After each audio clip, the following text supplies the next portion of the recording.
अस्सलामुअलैकुम। शुरू अल्लाह के नाम से जो बड़ा मेहरबान और निहायत रहम करने वाला है। आज हम बना रहे हैं नहायत ही मज़ेदार मेथी और चने की दाल का सालन।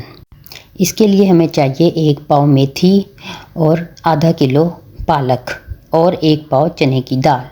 अब हमने करना ये है कि मेथी की बारीक बारीक नरम डंडियाँ तोड़ लेनी हैं और आगे से जो कोंपले हैं वो तकरीबन 2-3 इंच का पीस, जहाँ से नरम डंडी है वहाँ से इसको तोड़ लेना है। इसी तरह हमने सारी मेथी को साफ़ कर लेना है और फिर इसको छोटे छोटे टुकड़ों में काट लेना है। इसी तरह हम पालक को भी सिर्फ पत्ते उसके उतार लेंगे और उनको काट लेंगे।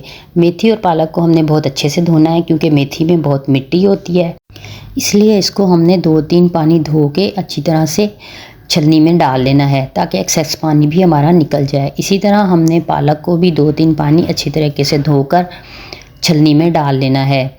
इसके अलावा चने की दाल जो हमने 1 पाव ली है उसको हमने अच्छी तरह से धोकर कम से कम आधा घंटा पहले भिगो देना है। अब हमने करना ये है कि 4 टेबल स्पून घी लेना है और उसको गर्म कर लेना है और एक दरमियानी प्याज बारीक बारीक काट कर इसमें शामिल कर देनी है। अब हम इसको थोड़ी देर पकाएंगे यहाँ तक कि हमारा प्याज थोड़ा सा अपना कलर चेंज करना शुरू कर दे।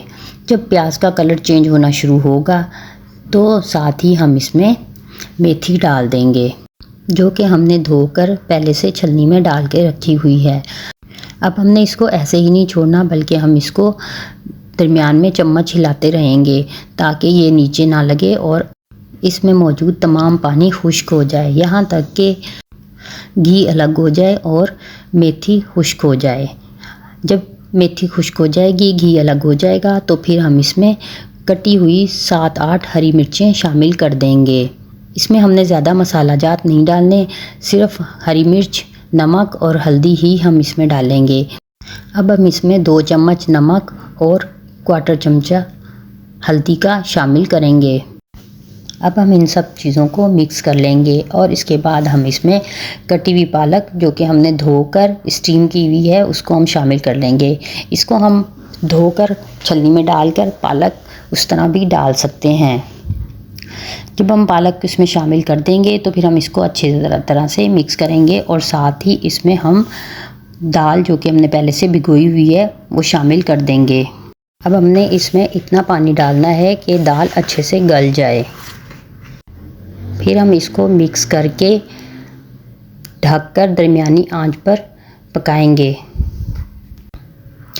अब हम इसको दरमियान में खोलकर वक्फे से चम्मच हिलाते रहेंगे। हमने इसको इतना पकाना है कि दाल गल जाए और बहुत अच्छी सॉफ्ट हो जाए।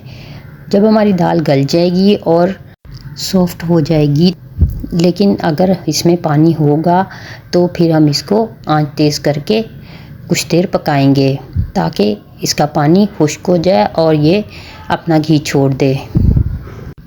इस तरह नहायत ही मज़ेदार मेथी और चने की दाल का सालन तैयार है। अब हम इस दाल को घर की ताज़ा पकी हुई रोटी को देसी घी के साथ चौपड़ कर सर्व करेंगे। इसके अलावा आप इसमें देसी घी डालकर भी सर्व कर सकते हैं, ये आपको बहुत ही मज़ा देगी। आप इसको इस तरह एक बार बनाएं तो यकीनन ये आपको बहुत पसंद आएगी।